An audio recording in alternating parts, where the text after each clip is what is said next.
Seharusnya ketika masuk dalam sholat kita tahu nggak pernah khusyuk. Sudah tahu nggak khusyuk mengatakan, ya Allah, saya ingin menghadap Engkau, tapi aku yakin nggak bakal khusyuk, nggak bakal ada dan kurangnya banyak sekali. Ampuni aku ya Allah, maafkan aku ya Allah. Mengaku sebelum takbir, Allahu Akbar.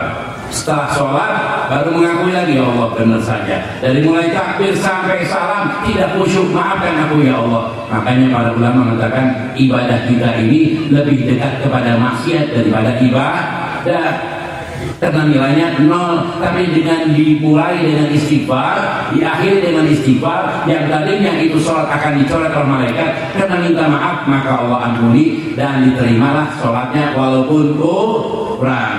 Tapi kalau kurang syaratnya nggak boleh, kurang rukunnya nggak boleh. Ini kurang khusyuk, bukan kurang syarat, kurang rukun. Ya ingat, kalau rukun dan syarat itu mutlak harus. Sholat yang sah belum tentu diterima, tapi sholat yang diterima pasti disahkan. Maka kita sholat kita sah, tapi diterimanya tidak, karena kita tidak khusyuk. Maka minta maaf kepada Allah. Dan bukan hanya sholat itu, semua ibadah kita tidak khusyuk, tidak ikhlas. Kalau disertai minta maaf kepada Allah, mengaku dan minta maaf, Allah terima walaupun kurang khusyuk. Itu kunci diterimanya amal adalah mengaku kurang dan minta maaf.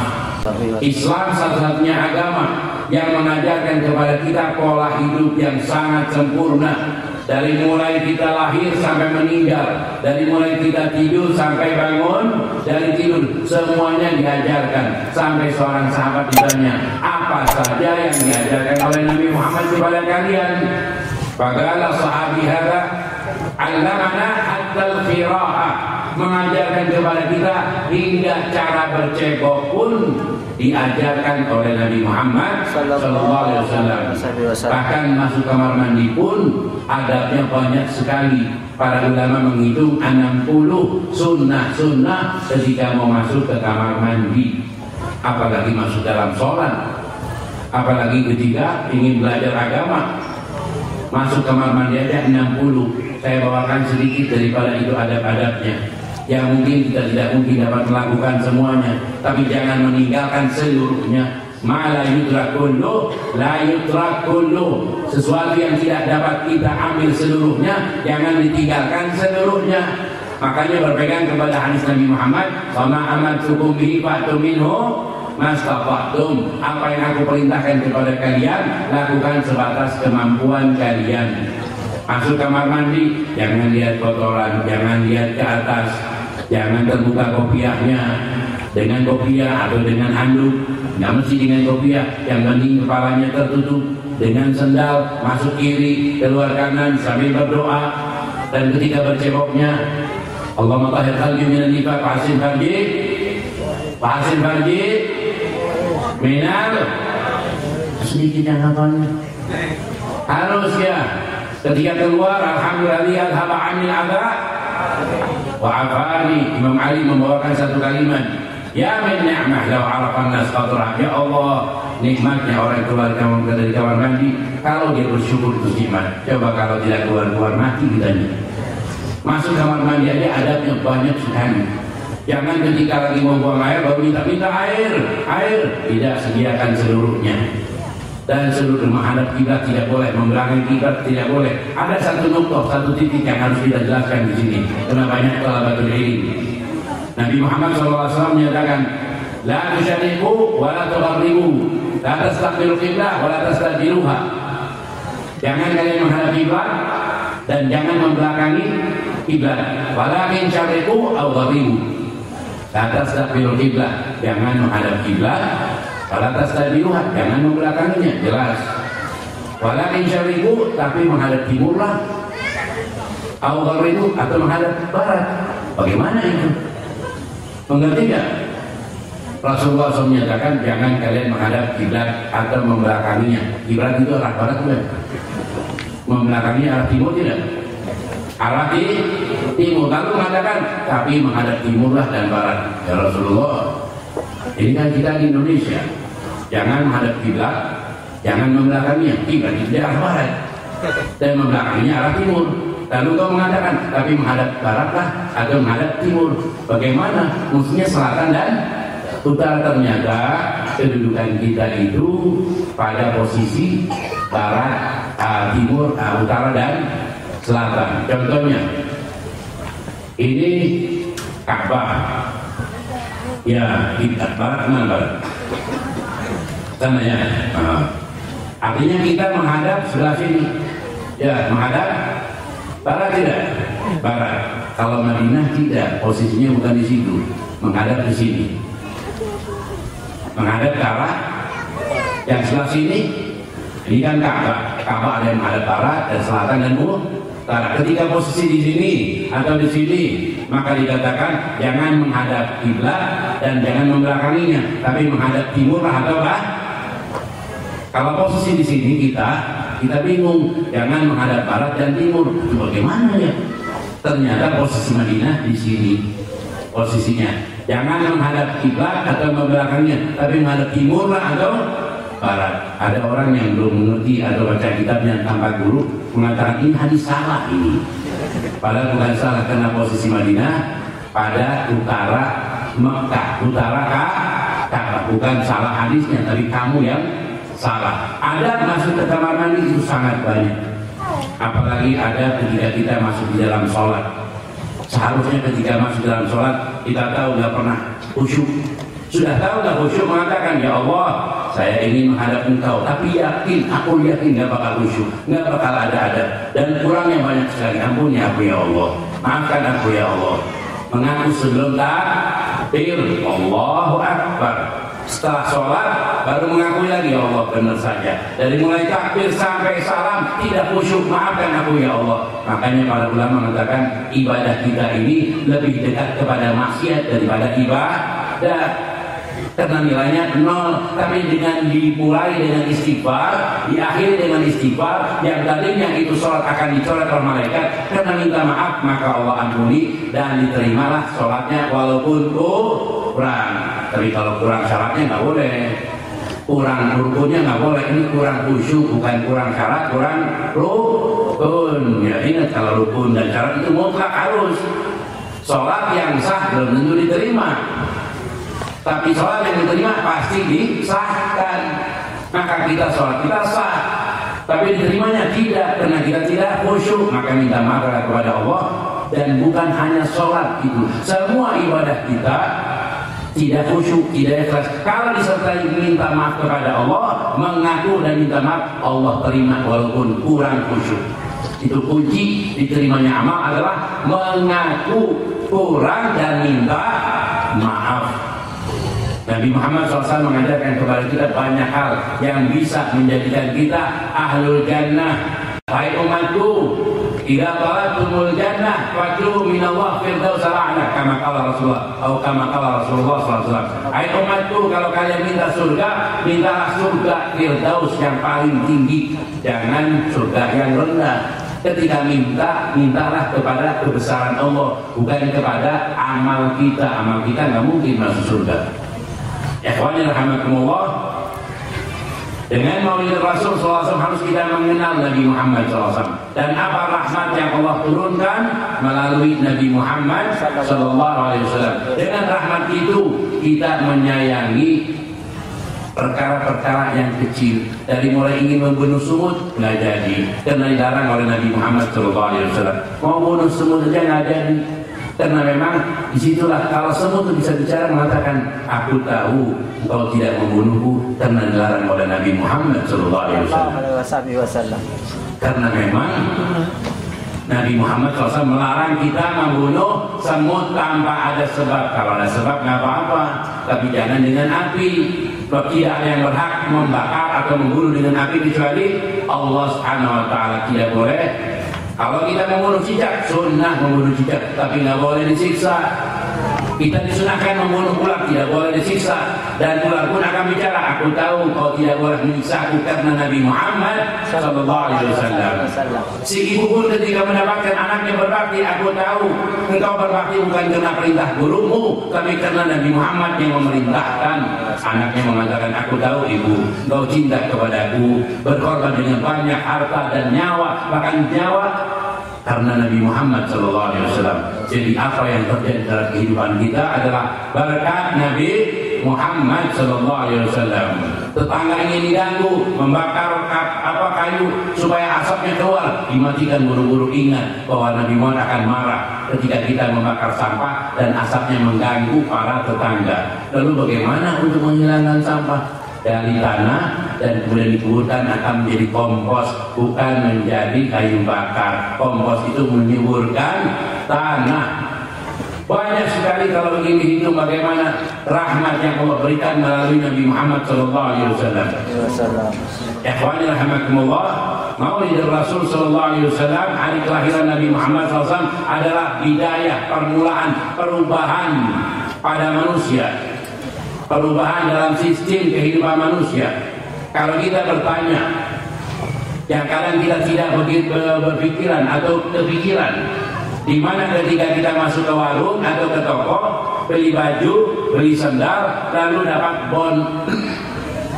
Di dalam bonnya itu, maaf kalau sudah keluar toko tidak boleh dikembalikan. Ada nggak? Ada nggak? Tahu nggak jalan siapa?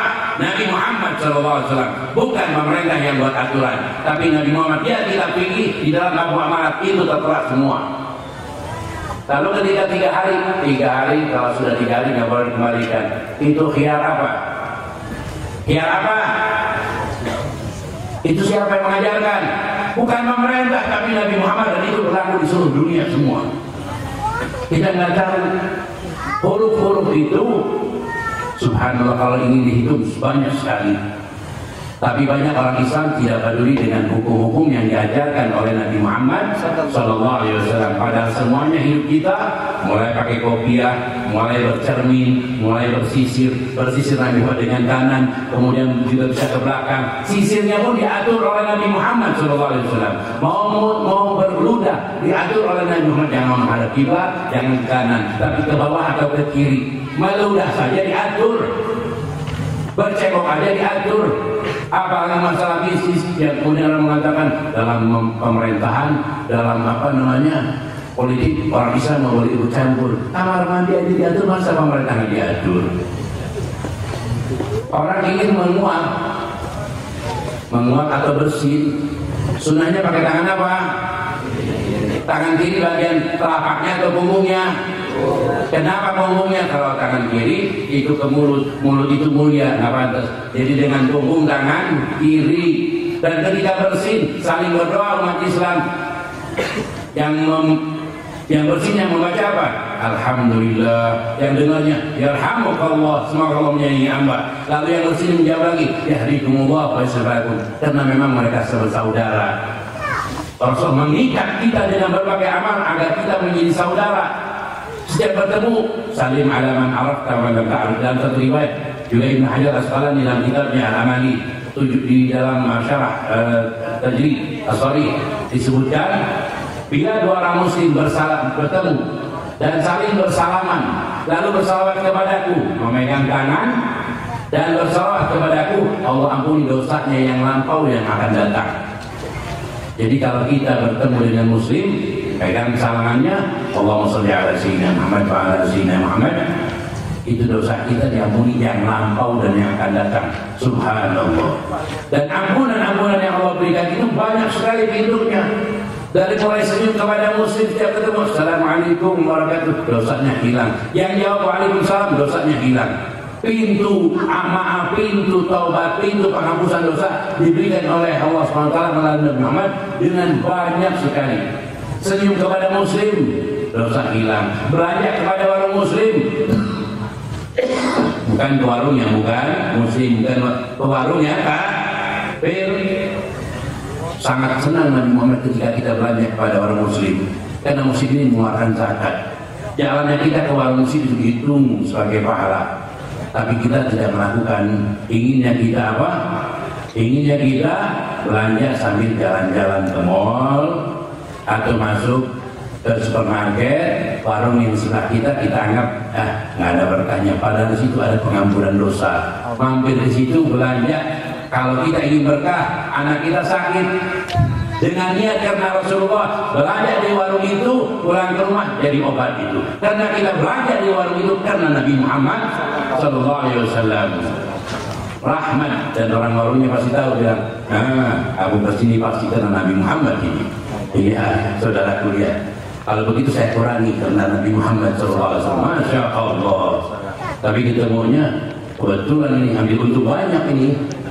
Yang nggak tahu mengambil untung banyak. Saudaranya yang sudah berkorban. Akhirnya di sebelahnya mengatakan, tidak, yang banyak saya nggak mau dikurangi karena Nabi Muhammad ingin tambahin. Tidak, aku akan kurangi. Ribut tukang warung dengan yang belanja karena ingin dikurangi, ingin ditambahin karena Nabi. Di situ para malaikat, ya Rabb, betul di nikmat Nabi Muhammad SAW. Saling tarahum, saling cinta. Dunia yang tidak dipandang, yang dipandang adalah sosok Nabi Muhammad ada di hadapan mereka. Subhanallah, ada ceritaan di Tarim, di mana dua orang insan saling jual beli tanah. Beli tanah, yang jual tanahnya dengan mengatakan saya jual rumah dengan tanah dan seisinya. Lalu yang membelinya pun membeli dengan akad tersebut. Ketika menggali sumur didapatkan ada emas. Bilang kepada istrinya, ini emas tetangga kita yang punya tanah, ayo kita kembalikan. Dikembalikan. Yang punya tanah mengatakan, yang punya rumah, saya sudah jual seluruhnya dengan rumah dan tanahnya dengan istrinya, sudah boleh kembalikan. Nggak mau, harus saya kembalikan. Emasnya satu biji. Kalau kita ngomong, nggak bakal bicara. Tidak, saya sudah jual seluruhnya. Nggak mau, saya jual rumah, saya beli rumah saja dengan tanah, tidak dengan isinya. Akhirnya mengadulah kepada hakim. Hakim, dan hakim ini 40 tahun belum pernah kedatangan satu perkara. Pas datangnya ini, sekali waktu datang yang seperti ini. Hakim, apa? Saya menjual rumah dengan semua isinya dan tanahnya. Dia waktu membeli sudah terima akad. Sekarang dia ingin kembalikan ada akad kawin dalam. Saya nggak mau. Yang belinya itu, saya juga nggak mau. Subhanallah, hakim bilang ini 40 tahun baru datang seperti ini ya. Akhirnya hakim mengatakan, kamu punya anak laki-laki? Iya. Kamu punya anak perempuan? Iya. Kalau gitu kawinkan dan hartanya maka mereka selesai. Assalamualaikum. Dikawinkan, akhirnya hartanya untuk mereka. Ini orang wali, semua dua-duanya wali. Ya, rahmat Nabi Muhammad mengatur kehidupan kita seluruhnya. Bahkan mau tidur sebelah kiri ingat Nabi Muhammad, oh sebelah kanan menghadap kiblat sambil salawat Allahumma sholli ala sayyidina Muhammad bismillahirrahmanirrahim bismillahirrahmanirrahim. Tidur salawat terus sampai tertidur. Mungkin sekali waktu datang Nabi Muhammad dalam mimpinya. Yang diinginkan demikian. Tidur pun diajarkan caranya. Sebelum tidur dibersihkan tempat tidurnya. Mau pakai sepatu dibersihkan sepatunya. Yang diurus siapa? Nabi Muhammad SAW. Kehidupan kita seluruhnya.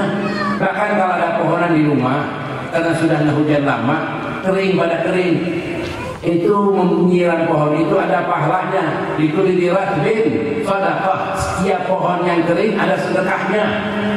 Ya, jadi jangan kemudian kita menganggap hanya sholat, puasa, wiridan, khatam Quran, sholat bukan. Semua mencakup banyak hal yang memang diatur oleh Nabi Muhammad Sallallahu Alaihi Wasallam. Ikhwani rahimakumullah, Nabi Muhammad SAW kenapa dicintai oleh para sahabat? Karena akhlaknya yang agung, disifati oleh Nabi Allah Subhanahu Wa Taala, dipuji oleh Allah. Wa innaka la'ala khuluqin azim. Akhlaknya yang agung yang membuat para sahabat siap mati untuk Nabi Muhammad SAW. Dalam suatu peristiwa, Nabi Muhammad SAW masuk ke dalam pasar dengan membawa 6 dirham. Ketika masuk, mendengar orang tidak berpakaian mengatakan, siapa yang mau saya doakan surga, berikan saya pakaian. Maka Rasulullah masuk ke pasar, membeli pakaian diberikan kepada orang itu. Tapi sebelum masuk ke pasar, Nabi Muhammad SAW bertemu dengan budak sahaya. Kalau budak itu hitam, kering, bau, nggak mandi, istilahnya ya, gembel. Ada di pasar. Ketika ingin masuk pasar, ini budak menangis. Ditanya oleh Nabi Muhammad SAW, apa yang membuat kau menangis, wahai anakku? Itu budak menjawab, ya Rasulullah, aku diperintahkan oleh majikanku belanja ke pasar, uangnya hilang, aku bingung mau balik kemana. Lalu Nabi Muhammad mengambil 2 dirham, diberikan, kau belanjakan itu. lalu kau balik ke tuanmu.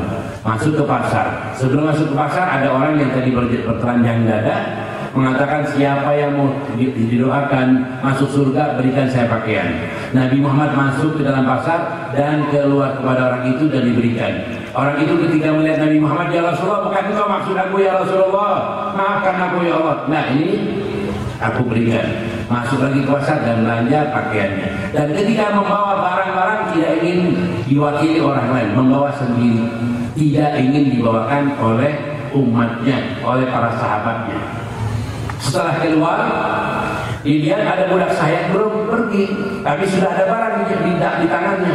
Kenapa kau belum pulang? Ya Rasulullah, kalau aku ceritakan kepada tuanku bahwa uang hilang, lalu bertemu dengan engkau dan mengganti 2 dirham, mereka tidak akan percaya. Pasti keterlambatan aku akan kena pukulan, kena siksaan. Baik, kalau begitu aku antarkan kau jalan. Engkau berjalan di belakangku, aku di depanmu. Maka berjalan Rasulullah di depan, dan budak saya itu yang mengatakan, belok kanan ya Rasulullah, belok kiri ya Rasulullah. Di sana gitu. Ini Sayyidul Awwalin dengan budak saya. Belok kanan ya Rasulullah. Ada mentang-mentang anak Abu aja nggak mau diperintahkan. Ada anak Habib nggak mau diperintahkan. Ini Nabi Muhammad SAW, tawaduknya, merendahnya, sayangnya. Budak saya yang bau tidak ada terurus, menjadi supirnya jalan-jalan, belok kiri, belok kanan, belok kiri, Rasulullah sampai ke tempat tuannya. Sampai ke tempat tuannya Rasulullah SAW, Assalamualaikum warahmatullahi wabarakatuh.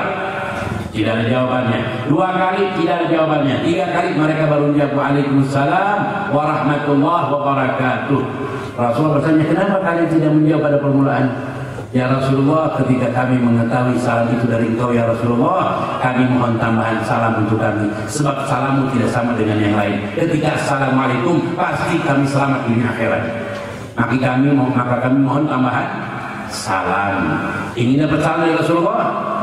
Ingin dapat salam?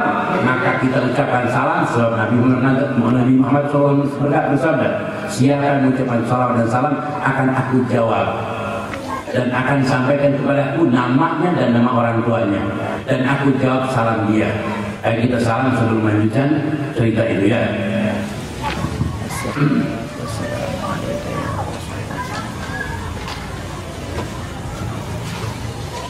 Dirasa-rasa seperti orang ngirim SMS dengan WhatsApp. Ketika salam seakan-akan mendengar Nabi Muhammad, Waalaikumsalam ya waladi, Waalaikumsalam ya umati. Harus dirasa-rasa. Ka'annaka tasma', anta budallah ka'annaka tarah, antu sholli ala nabi ka'annaka tarah, antu sholli ala nabi ka'annaka tasma' nida'ah, tasma' jawabah, seakan-akan engkau mendengar jawabannya. Ya, bareng-bareng ya. Ya Nabi salam alaika, ya Rasul salam alaika, ya Habib salam alaika, salawatullah alaika, ya Nabi salam alaika, ya Rasulullah, assalatu wassalamu alaika ya Rasulullah, ya Habib salam alaika, salawatullah alaika. Allahumma shalli wa sallim wa barik alaihi wa ala alihi. Makanya orang-orang Wahabi nggak bakal percaya ketika mengatakan Nabi Muhammad hadir di majlis ketiga. Hadir ruhaninya, hadir ruhaninya pada setiap jiwa yang seakan-akan mendengar jawaban beliau. Bukan sosoknya datang bolak-balik, bukan, tapi ruhaninya datang. Untuk orang-orang yang merasa kehadirannya. Untuk orang yang ngantuk nggak bakal hadir. Ya, orang yang melamun nggak bakal hadir. Tapi untuk orang yang merasa rasakan, antusalliya ala nabika wa ka'annaka tara wa ka'annaka tasma', seakan-akan kau melihat beliau dan seakan-akan kau mendengar Nabi Muhammad menjawab salam kita.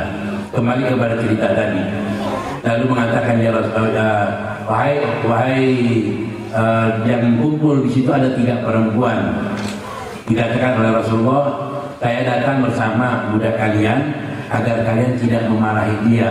Dia itu terlambat karena hilang uang. Itu perempuan mengatakan yang tidak, ya Rasulullah, kami bermimpi berjalan dengan engkau pun tidak. Ini budak saya, budak kami sudah berjalan denganmu, itu kemuliaan bagi dia. Dia sudah bebas, bukan budak lagi ya Rasulullah. Sudah, bukan dibebaskan budak itu karena Nabi Muhammad SAW. Akhirnya Rasul mengangkat tangan, alhamdulillah, 6 dirham itu untuk menutupi pakaian, untuk menutupi auratku, memberikan kepada umatku dan membebaskan budak. Harta yang sangat berkah.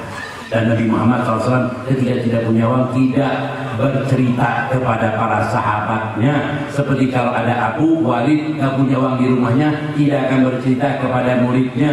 Itu warasatul anbiya, tapi bukan berarti mereka punya uang, muridnya harus tahu. Seperti ceritanya siapa? Satu orang guru ya sakit, masuk ke rumah sakit, datanglah murid-muridnya menjenguk, satu pun nggak membayarkan rumah sakitnya, satu pun tidak memberikan uang. Datanglah satu orang mu'allaf yang pernah duduk dengan gurunya, dengan Abu ini, ingin masuk Islam. Ya, lalu Abunya mengatakan dengan menegur, bukan dengan niat, bukan, mengatakan jangan masuk Islam kamu, jangan. Ini orang Islam ini, saya didik pelit semuanya. Ya, satu pun tidak membantu saya. Rumah sakit saya bayar, semua saya bayar. Cuma jenguk aja, assalamualaikum, bikin sibuk saya ngadepin mereka. Jadi orang Islam jangan jadi pelit, khususnya kepada orang tua yang melahirkan, juga kepada guru yang mengajar. Kalau kepada mereka pelit, pasti kepada orang lain pun pelit. Sebab orang yang pelit musuhnya Allah, musuh Rasulullah SAW. Kembali kepada cerita Nabi Muhammad SAW yang karenanya para sahabat sangat cinta mati kepada Nabi Muhammad SAW. Sekali waktu ada seorang ayah datang. Jadi tiap hari datang sahabat, bukan 1 ribuan, datang mengeluh ini, datang mengeluh sana. Datang seorang sahabat, ya Rasulullah, bukan jadi seorang anak daripada sahabat. Ya Rasulullah, saya punya ayah itu mengambil hartaku tanpa izin dariku. Ayahku mengambil hartaku tanpa izin dariku, mengambil di belakang. Rasulullah memanggil ayahnya, panggil ayahnya. Diperintahkan salah sahabat untuk memanggil ayahnya. Datanglah ayahnya. Di tengah jalan dia tahu bahwa anaknya telah mengadu kepada Rasulullah bahwa dia telah mengambil uang anaknya. Di dalam hatinya dia mengatakan, saya akan mengadukan kepada Nabi Muhammad apa yang saya telah buat untuk anak saya. Saya akan mengeluarkan semua unek-unek hati saya, begini. Sampai ke hadapan Rasulullah SAW. Rasulullah kemudian berkata, wahai sahabatku, ceritakan apa yang kau bicarakan tadi di jalan, sekarang di depan ini. Kau bahwa demikian, ceritakan semua. Nangis sahabat itu. Asyhadu an la ilaha illallah wa annaka rasulullah. Aku bersaksi tidak ada kecuali Allah dan engkau adalah utusan Allah. Tidak ada yang tahu dalam hati kecuali Allah, dan engkau mengatakan semua dibuka rahasianya. Sekarang kau baca, bicarakan depan sahabatmu. Baik ya Rasulullah. Ya Rasulullah, ini anak tadinya dari kecil tidak bisa berjalan, lahir lemah, tidak bisa apa-apa. Kita korbankan waktu dan tenaga sampai dia bisa berjalan, urus dan merawat dia. Dan kita kasih makan. Kalau sakit kita sakit. Kalau kedinginan kita berikan selimut untuk dia walaupun tidak kedinginan. Hari demi hari, bulan demi bulan, ibu dan kita semua merawat dia. Kemudian ketika kita sudah tua dan tidak bisa membantu dia, tidak bisa bekerja, aku minta makan untuk ibu dan ibunya dan saya. Dia mengatakan tarsok. Apa tarsok? Besok, entar, besok. Makanan bisa ditawar-tawar ya Rasulullah. Lalu aku ambil uangnya tanpa izin dia untuk makan kami. Apakah kami zalim ya Rasulullah? Para sahabat menangis dan mengatakan kepada muda, anta malu dari abi, engkau dan hartamu untuk bapakmu. Makanya wajib seorang anak memberi nafkah kepada bapak dan ibunya yang sudah tidak mampu bekerja. Wajib makan minumnya, pakaiannya kalau sudah tidak mampu bekerja. Bahkan kalau bapaknya sudah meninggal, ibunya mau kawin lagi, wajib mengawinkan. Atau ibunya sudah meninggal, bapaknya mau kawin lagi, wajib mengawinkan. Nafkahnya dari yang laki, bukan dari perempuan. Bukan dari perempuan, gak ada urusannya. Yang wajib beri nafkah yang dapat warisan 1 perempuan setengah. makanya diberikan satu. Kenapa? Karena dia wajib memberi nafkah bukan hanya orang tua. Kalau saudaranya tidak mampu, lumpuh, dia wajib memberi nafkah saudaranya, bukan saudara perempuan. Untungnya perempuannya, iya, tidak wajib mengurus saudara, tidak wajib mengurus orang tua. Tapi kalau memberi pun itu hadiah dan sedekah dari anak perempuan. Ikhwani rahimakumullah. Dan dikatakan anta wa ma'luka li. Saya dengar cerita kemarin sampai merinding, katanya ada anak perempuan menuntutnya kepada hakim, apa namanya? Menuntut ibunya di pengadilan. Subhanallah. Ada cerita, saya ingin cerita. Ya, cerita ini nyata, real, bukan tidak. Dua orang suami istri bekerja dua-duanya. Tinggal yang mengurus di rumah siapa? Pembantu. Lama-kelamaan suami istri ini sadar bahwa anaknya mulai berbahasa dengan bahasa pembantu. Apa bahasa pembantu? Lebih sayang kepada pembantu daripada orang tua, karena hidupnya banyaknya dengan pembantu. Mulai khawatir keduanya. Kita berhentikan orang tua ini, pembantu. Kita bagaimana caranya? Kalau begitu sudah panggil ibu dari kampung. Atas si anak laki, nanti saya panggil ibu saya dari kampung. Maka datanglah ke kampung dan mengatakan, ibu, kami ingin keberkahan ibu, kami siapkan tempat yang bagus di rumah, ingin berkah dari ibu. Si ibunya dengan baik sangka, Masya Allah, anakku mulai sadar akan membawa aku ke kota, katanya. Padahal ingin jadi apa? Ceritanya masalah kerja. Akhirnya ibu pun dengan bangga mengatakan kepada tetangga, anakku ingin membawa aku ke kota. Ternyata anakku tidak melupakan aku. Lihat, kata kalian melupakan aku. Berangkatlah ibu dengan anaknya ke kota. Hari pertama sang istri masih bertahan di rumah, minta cuci sama perusahaannya. Hari kedua masih cuci. Hari ketiga, maaf bu, saya mau keluar sebentaran aja. Keluarlah istrinya sebentaran, anaknya kerja. Tinggal beberapa hari si ibunya mulai sadar bahwa ternyata bukan minta berkah, bukan mau jadikan saya jadi pembantu. Cuman bedanya kalau pembantu punya gaji, cuti, libur. Kalau ibu nggak ada gaji, nggak ada cuti, nggak ada libur, nggak ada pensiun, terus sampai mati ngurusin cucu. Ketika ditanya sang ibunya, ibu susah? Nggak susah, tidak. Ibu sayang sedang mengurus cucu. Ngurus anak aja susah, dia ngurus cucu tambah lagi.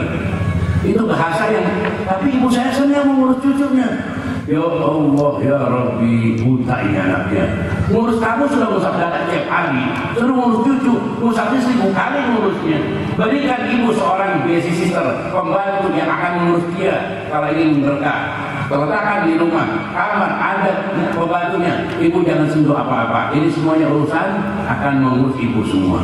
Bukan kemudian pura-pura santri pulang ke rumah bawa baju kotor diambil oleh ibunya, melihat ibunya cuci diam aja, tidak menengok pun tidak. Itu santri bawa baju kotor, nggak ada ya santri itu, ada ya tidak. Kalau kurang baju bersih semuanya, nah ya baju kotornya nggak ada. Padahal kalau dia melihat ibunya bawa barang berat dan diam, melun, dilaknat. Harus bantu, gurunya bawa langsung berebut santri mengambil, ibunya yang datang bawa beban berat, pura-pura nggak lihat. Dipanggil pun, bentar bu, bentar.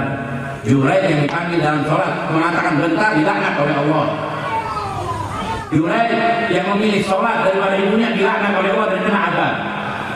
Bagaimana seorang yang dipanggil bukan karena sholat, bukan. Ibu bisa dipanggil, Udin, Saifuddin. Dengar sekali dia diam, dengar 2 kali dia diam. Mal'un nanti. Dan orang yang dilaknat tidak akan beruntung seumur hidup. Maka di pesantren insya Allah akan menghidupkan anak-anak yang berbakti kepada orang tua. Yang tidak berbakti dikasih pelajaran kedua, diperingatkan. Yang tidak berbakti lagi, jadi para guru di sini, para wali terus mengontrol orang tuanya, mengontrol anak-anaknya kalau sudah libur. Bapak, ibu bagaimana anak didik saya? Alhamdulillah rajin di rumah. Kamu tidur bersih-bersih semua. Nggak bakal keluar dari rumah kecuali minta bersih-bersih. Minta jajan bagaimana? Ya minta jajan masih lancar. Sudah besar 20 tahun. 20 tahun masih minta jajan, malu itu. Umurnya sudah balik 15 tahun nggak boleh minta jajan, kerja seringnya. Ya, tapi nggak bisa kerja. Kenapa? Masih di sekolah. Kalau masih di sekolah dia tahu diri. Pulang ke rumah kerja. Kalau sudah tidak bisa membantu orang tua dengan keringatnya, bantulah dengan tenaganya. Ini sudah jadi pesantrennya harus melahirkan anak berbakti yang bekerja di rumah orang tua. Ya. Satu orang tanya, kamu kerja nggak? Enggak. Di rumah nggak? Ya kerja di rumah. Kamu siapa? Sama ibu. Hebat. Lagi kamu kerja nggak? Enggak. Di rumah nggak kerja? Enggak. Kamu tidur, makan, minum, tidur, makan, minum, mati sekaliannya. Tidak ada nilainya. Rahmatullah, Nabi Muhammad SAW harus menjadi panutan. Apakah lakum fi Rasulillahi uswatun hasanah. Umur 10 tahun numpang di rumah pamannya dan bekerja mengembalakan kambing, dan ketika dapat bayaran diberikan kepada pamannya yang banyak anak agar beliau tidak malu menumpang dan makan di rumah pamannya. Anehnya kalau kita numpang di rumah paman kerja, ketika di rumah ibu tidak kerja, padahal ibu bapak lebih berhak mendapatkan kebaikan dari kita. Nabi Muhammad 10 tahun sudah merasa numpang dan bekerja. Saya sudah umur 20 tahun, bahkan sudah kawin, numpang di rumah orang tua, dapat bayaran istri orang tua, tasbihannya 1000 kali sholawat, bangun malamnya 1000 rakaat misalkan. Tapi numpang di rumah orang tua nggak bayar istri pun tidak. Bukan ilmu namanya itu, gurunya setan. Ya, kalau dia tahu diri.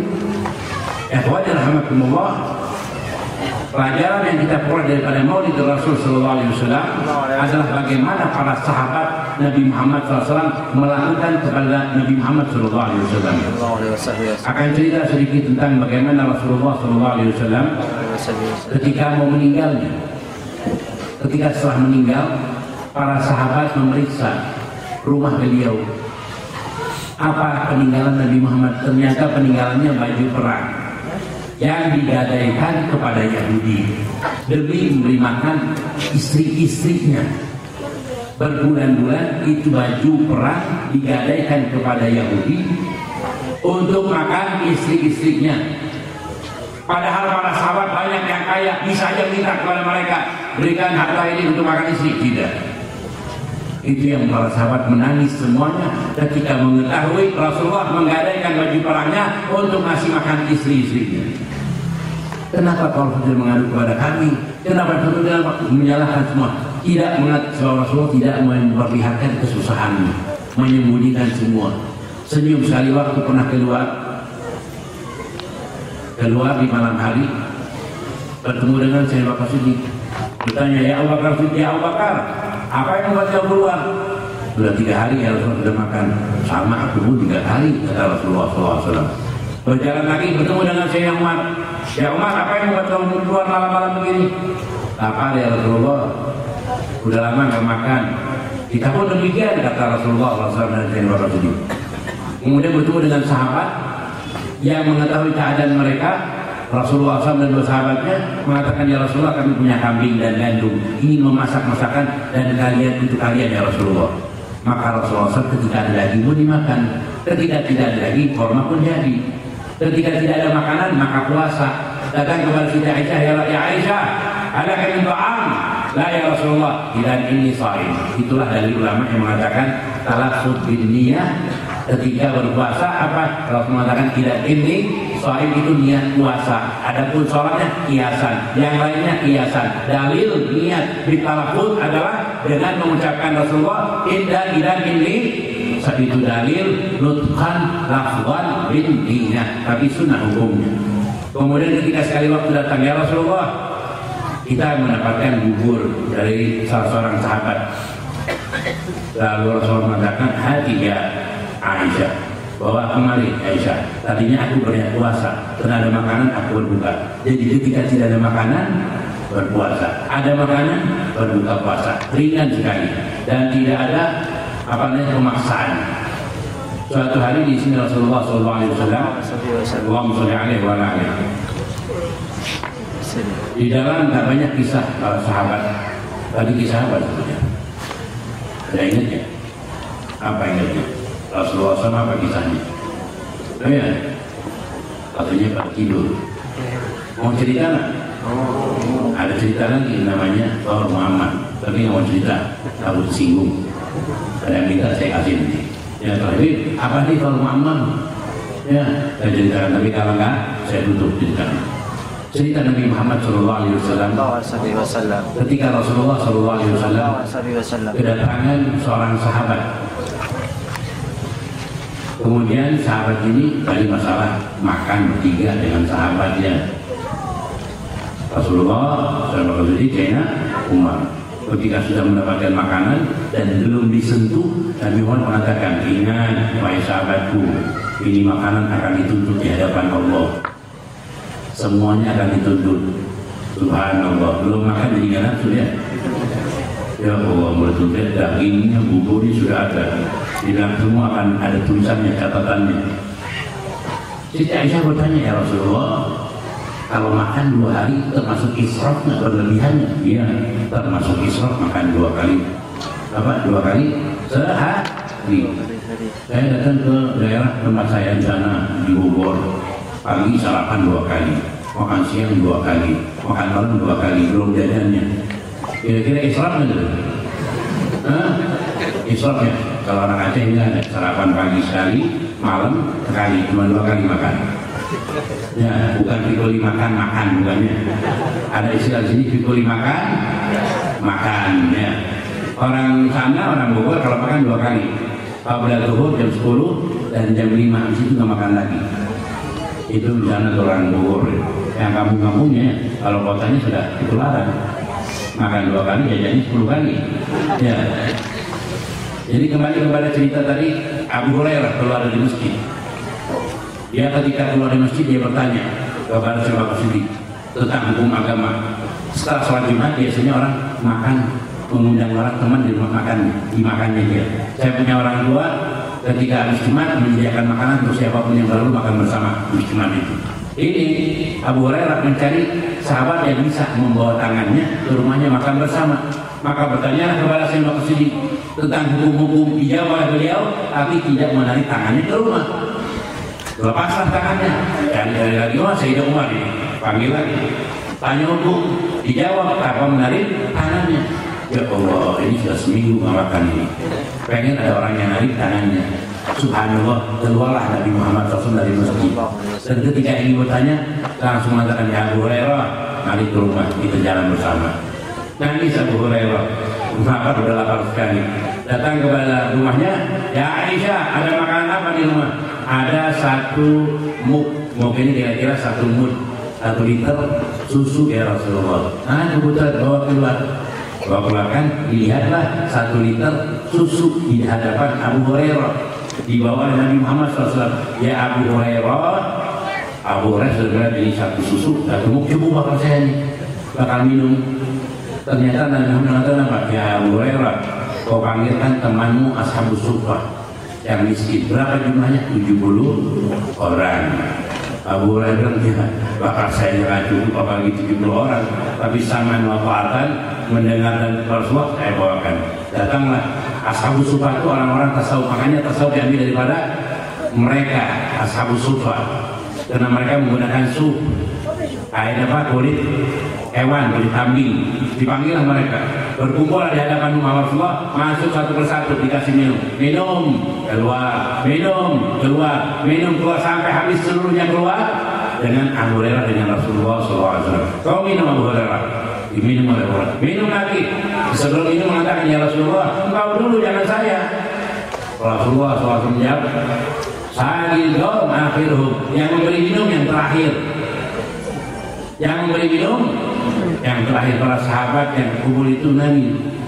Kalau kita enggak, guru dulu, abu dulu, wali dulu, habib dulu, baru yang lain. Ini enggak, semua santri minum, baru kemudian abunya minum. Akhlak Rasul Rasulullah SAW. Tapi kalau santrinya ada yang bilang, gimana itu? Gurunya hari besok nggak ngajar ya. Pada minum semuanya kena vaksin lagi corona, habis guru juga nggak balik lagi. Jadi jangan nyalain guru ya, jangan nyalain kamu ya. Karena ada menjaga kesehatan, minum semuanya. Subhanallah. Kembali tadi minum oleh itu, maka diminum Abu Hurairah minum sudah cukup, minum lagi. Dikatakan sampai aku takut itu susu keluar dari baju Malik saking kenyangnya sudah. Itu susu tidak berkurang. Kemudian Rasul baru minum bekas daripada semua sahabat. Satu peristiwa lain ketika Rasulullah SAW kembali dari perang, mampir dan lihat ada sumur, dan di pinggir sumur itu, di pinggir sumur banyak gelas-gelas yang minum. Ada pengembala kambing, ada pengembala apa namanya, onta di Madinah ini. Ketika Rasulullah ingin minum, para sahabat mengambil gelas yang baru. Ya Rasulullah, ini yang bekasnya, ini yang baru, jangan yang ini. Tidak, ini bekas mukmin berkah. Ketika dikatakan bahwa bekas mukmin berkah, itu gelas yang jadinya tidak laku, diperbutkan oleh para sahabat. Itu ngambil semua berkah. Jadi ngambil berkah jangan hanya dari Habib, dari Abu.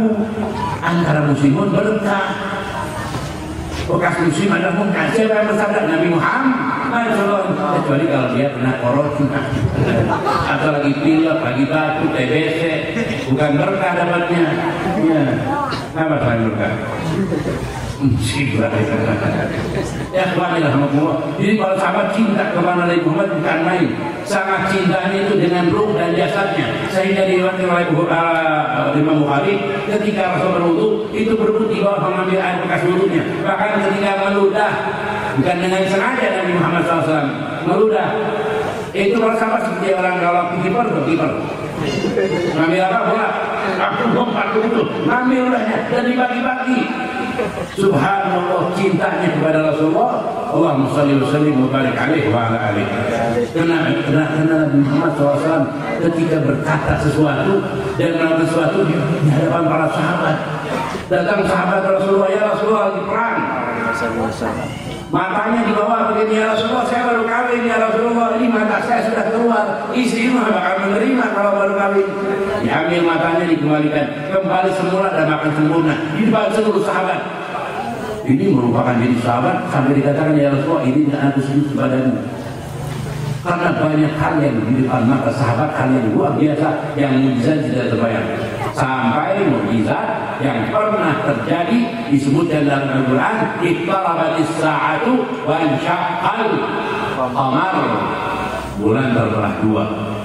Dilakukan oleh para musyrikin dan muslimin, terbelah dua di barat dan di timur. Di hadapan mereka kemudian kembali lagi. Dan banyak lagi mujizat-mujizat Rasulullah SAW yang dimana para sahabat menyaksikan dengan seksama. Di antara mujizat Rasulullah SAW ketika sahabat mau perang dan pedangnya patah, ya Rasulullah saya punya pedang patah, kamu punya pedang lagi. Diambil kayu, dipegang oleh Rasulullah dan menjadi lebih tajam daripada pedang. Perang dan pedang yang aslinya kalah dengan itu di depan sahabat semuanya.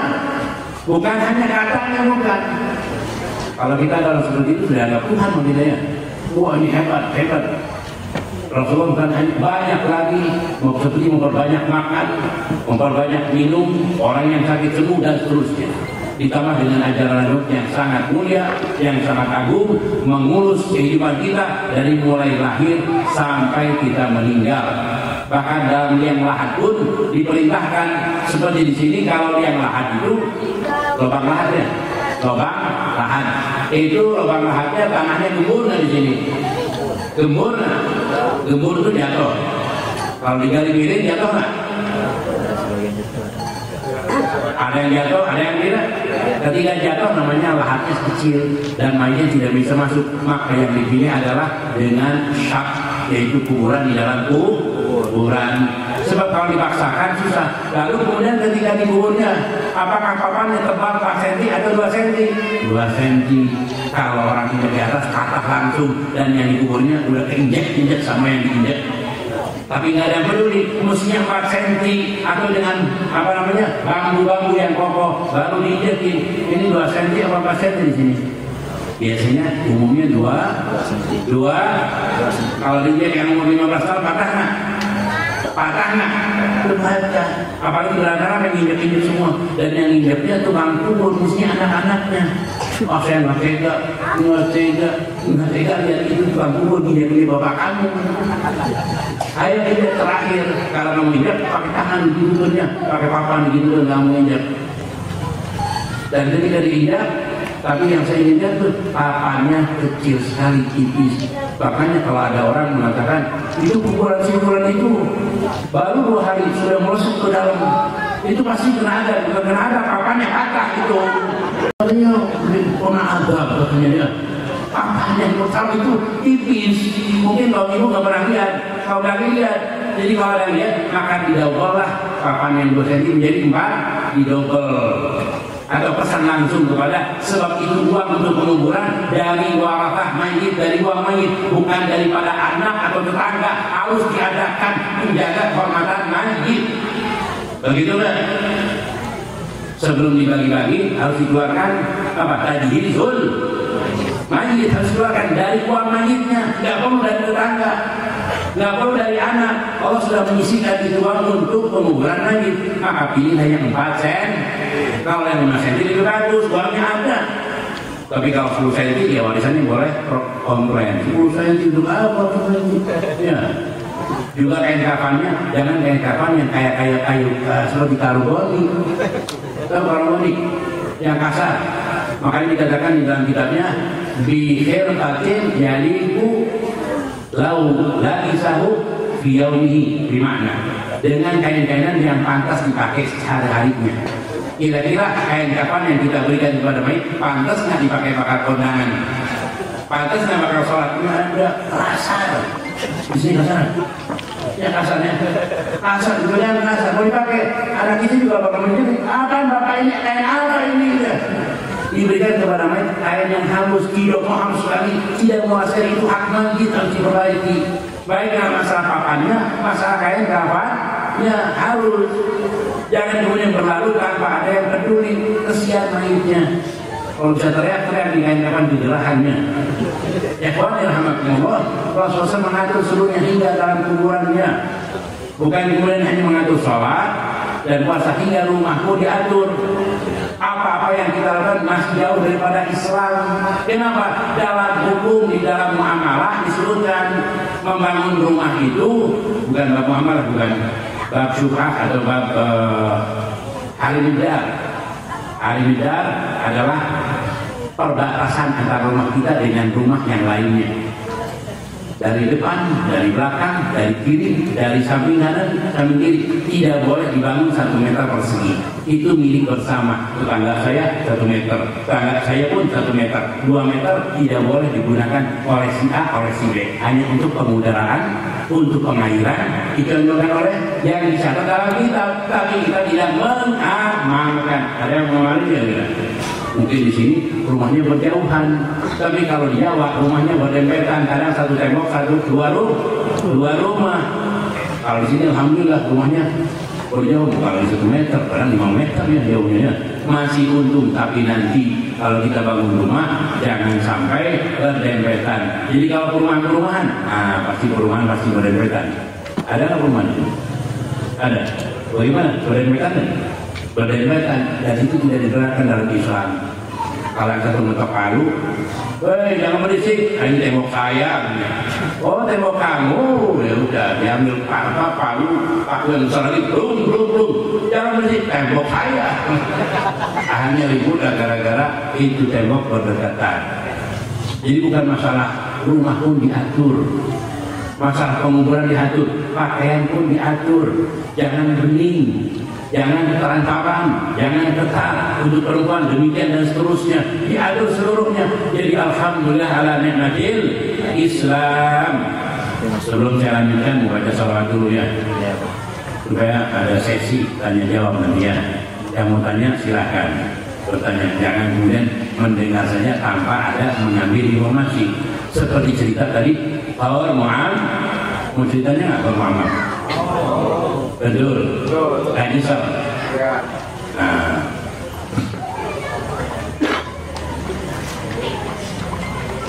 ini Ustaz Bagi udah tahu atau Mama? Ya tahu atau Mama Bapak. Jadi pulang dari sini jangan hanya mendengar, lupa ya, bawa ke rumah apa diantaranya bagi orang tua yang paling nempel. Jangan sampai kita ngusir orang tua. Selama ibu masih hidup, jangan pernah bicarakan warisan. Warisan itu tinggal berkah. Dan ketika mengatakan, ya Allah, saya tidak akan menengok warisan demi ibu saya, minta rezeki ya Allah, Allah akan beri rezeki yang lebih besar daripada warisan. Gak percaya? Itu bukti yang banyak sekali. Demi ibu saya tidak akan membicarakan warisan. Kau juga tidak? Sepakat tidak? Sepakat tidak? Buktikan. Bulan itu, tanggal itu, lihat keberkahannya, Allah akan berikan keberkahan. Demi mereka mengagungkan seorang ibu. Bukan seperti yang kita dengar dari berita, si anak menuntut di pengadilan ibunya untuk keluar dari rumah. Insya Allah kita tidak menjadi seperti itu. Cerita masalah keurmaman kerbau atau di sini sapi banyak kan? Sapi apa kerbau? Kerbau sapi. Beda kalau kerbau. Kalau kerbau bakal apa namanya? Sawah. Ya, tanduknya lain. Kalau sapi lain lagi. Ya, sapi kerbau sama ya. Harun al-Rashid punya anak dua namanya Amin dan Ma'mun. Lebih cinta kepada Ma'mun daripada Amin. Sang ibu beda. Ibunya Amin dengan ibunya Ma'mun beda. Ibunya Amin tidak suka. Kenapa kau lebih cinta kepada, lebih perhatian kepada Ma'mun? Kenapa kau lebih perhatian kepada Ma'mun, kepada Amin kurang? Ya karena ilmunya, karena akhlaknya, karena cerdiknya, karena IQ-nya. Sama dengan anak saya. Coba, mari kita coba ya. Kita tes. Panggil anak kamu. Amin. Panggil Amin. Kau bawakan kerbau pakai sorban. Baik ayah. Berangkat ke pasar, beli kerbau dan beli 7 meter bahan dan dibikin sorban, datang kepada ayahnya. Ayah, inilah kerbau pakai sorban. Ibunya menunduk malu. Ibunya Amin menunduk malu. Apa kataku? Iya benar juga ya. Sekarang panggil Ma'mun. Ma'mun, panggil sini. Ma'mun, kau bawakan kerbau pakai sorban. Baik ayah, berikan saya 3 hari. Kenapa? Nunggu hari Jumat. Baik, lihat. Jawabannya sudah mulai 2 hari, beda kan? Beda. Kalau anakku langsung ada ke pasar lagi. Jadi dia nunggu hari Jumat. Datang hari Jumat, si Ma'mun ini datang dengan tentaranya karena Harun Rashid seorang khalifah. Amir bawa polisi ke depan masjid. Selesai sholat Jumat ditanya, tadi khotib berbicara apa? Nggak tahu. Baca sholatnya apa? Nggak tahu. Minggir. Yang bisa jawab silahkan pulang ke rumah. Yang tidak bisa jawab suruh minggir dan dibawa oleh kepada ayahnya dengan panggil.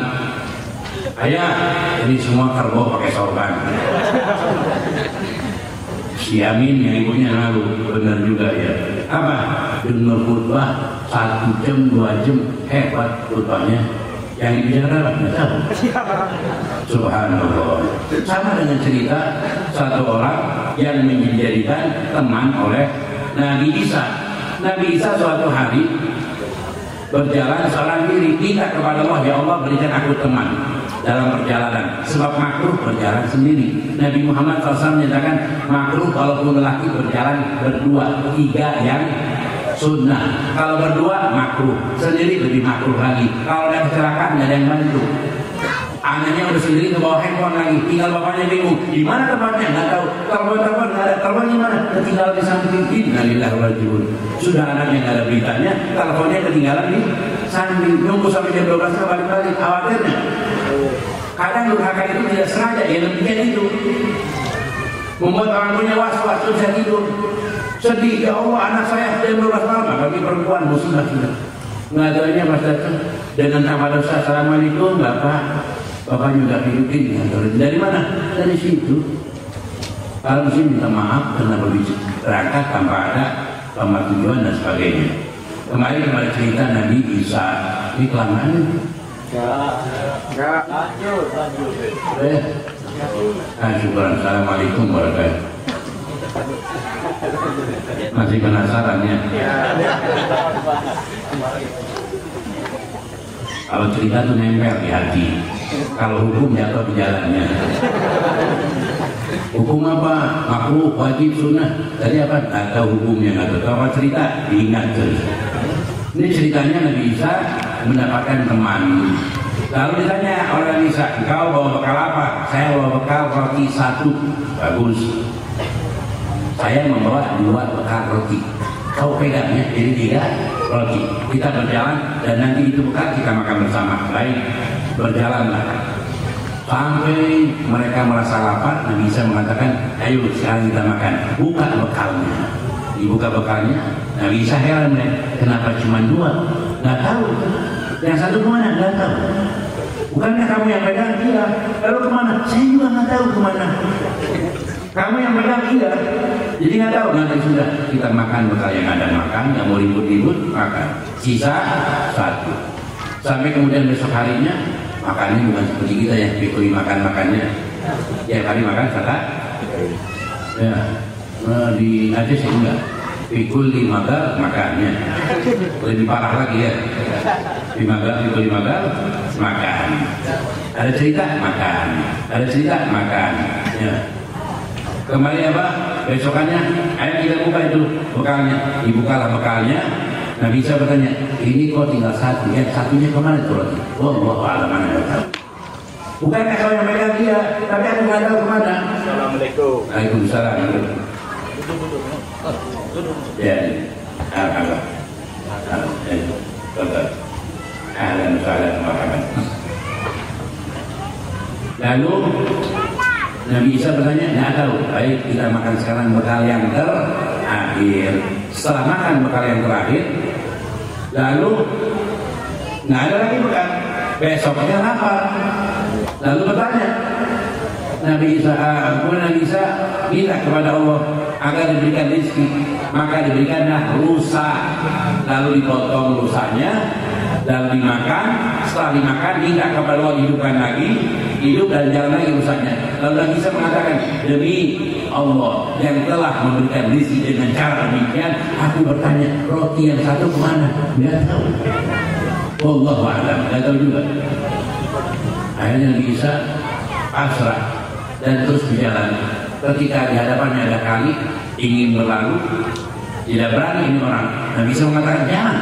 Insya Allah dengan ini kalau kita bisa berjalan di atas air. Akhirnya biasa Nabi Isa berjalan sendiri dan memanggil orang dari tepian yang lain. Dan jalan. Dengan takut-takut dia berjalan sampailah ke tepian. Nabi Isa berkata lagi, demi Allah yang telah memberikan karunia kita berjalan di atas air. Saya mau tanya, roti yang satu mana? Tidak tahu. Wallahu a'lam. Subhanallah. Ingat, pencuri itu penyakit paling bahaya.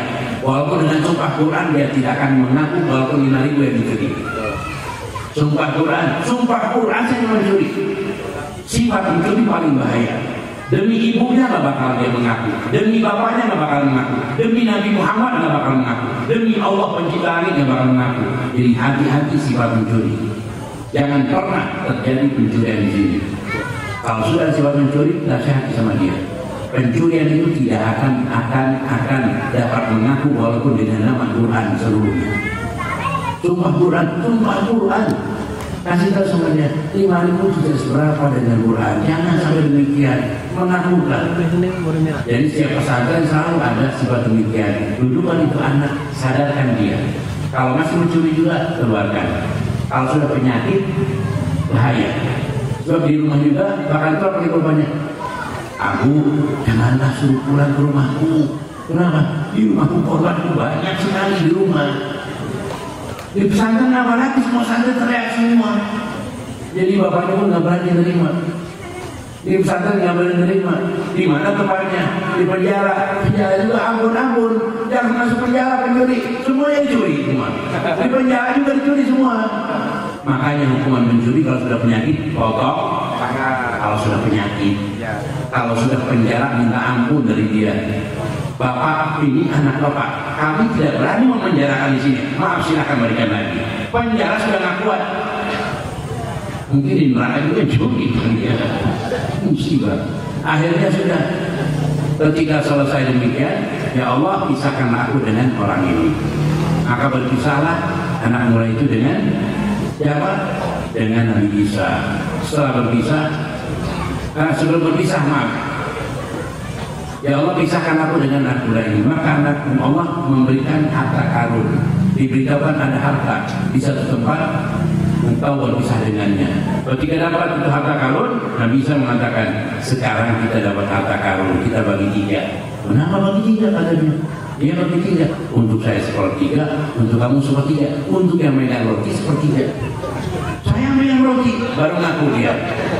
Ternyata pencuri itu bisa tertipu dengan hadiah lagi.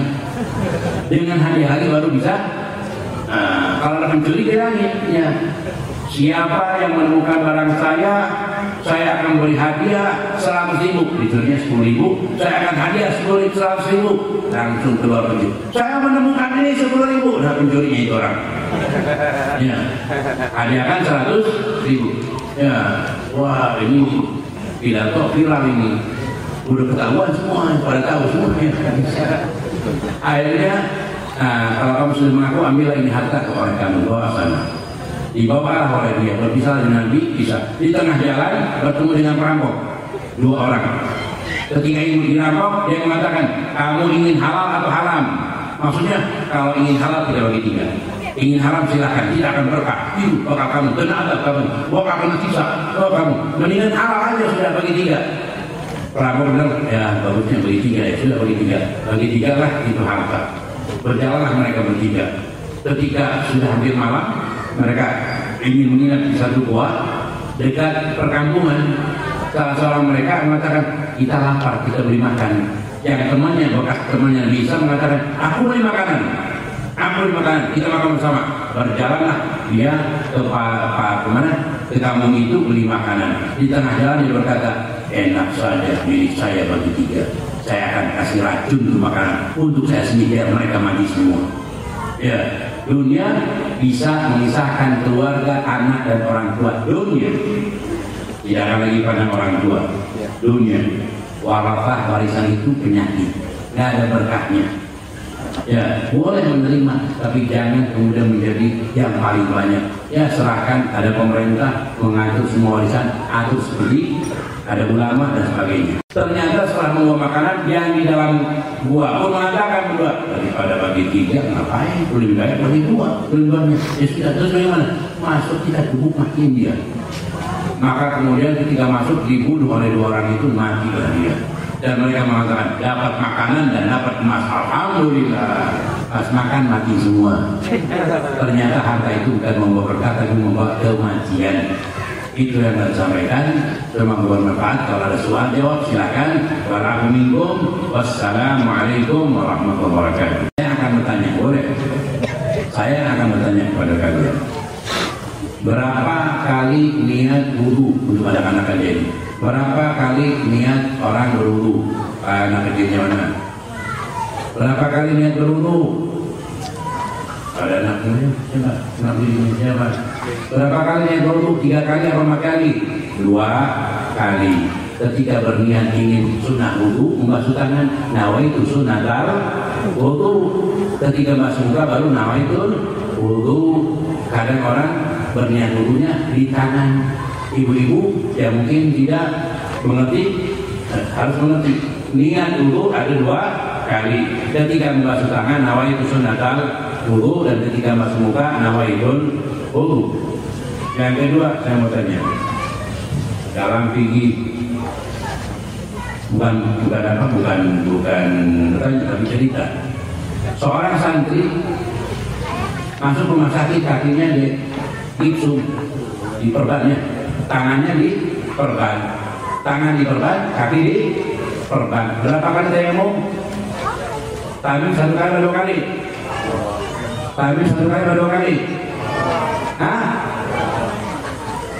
3. Berapa kali? 2 kali. Gurunya mengatakan, wahai anakku, kamu tayamum 2 kali. Kenapa guru? Untuk jabat kaki, untuk jabat tangan, untuk menutupi kekurangan basuhan kaki, dan untuk menutupi kekurangan basuhan tangan. Baik guru, dengan susah payah dia tayamum 2 kali. Setelah selesai daripada sembuh, sebulan kemudian gurunya pun sama, terkena kecelakaan. Masuk rumah sakit dengan tangannya diperban dan kakinya diperban. Muridnya heran, kenapa guru? Oh guru, tayamum cuma sekali. Iya, ada qaul wahai anakku. Bagian saya nggak ada qaul, bagian guru ada qaul, katanya curang itu. Maka tidak boleh menjawab 2 kali, harus menjawab yang terbaik, yang termudah bagi umat Nabi Muhammad. Yassiru wala tu'assiru, wa basyiru wala tunafiru. Jangan menjawab kamu harus tayamum 2 kali udah setahun di rumah sakit dengan korbannya nggak bisa dibuka, kamu harus mengkodok semua sholatnya selama setahun. Inna lillahi wa inna ilaihi raji'un. Ada pendapat Imam Nawawi mengatakan tidak wajib dikodok selama setahun begitu. Tapi kalau sehari kodok, 2 hari dikodok, kalau setahun jangan usianya. Ambil pendapat yang mengatakan setiap sholat yang sah dikatakan sah tidak wajib ada pendapat ikhtiar Imam Nawawi dalam minhajnya juga dalam muhadzabnya. Jadi ketika kita ingin memberikan jawaban, berikan jawaban yang ringan bagi umat dan umat, jangan yang keras-keras. Sebab Nabi Muhammad kalau dipilih 2 perkara, maka milih yang paling ringan untuk umat Nabi Muhammad SAW. Demikian, Alhamdulillah kita baca salawatnya.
اللهم صل وسلم وبارك عليه وعلى اله وصحبه وسلم.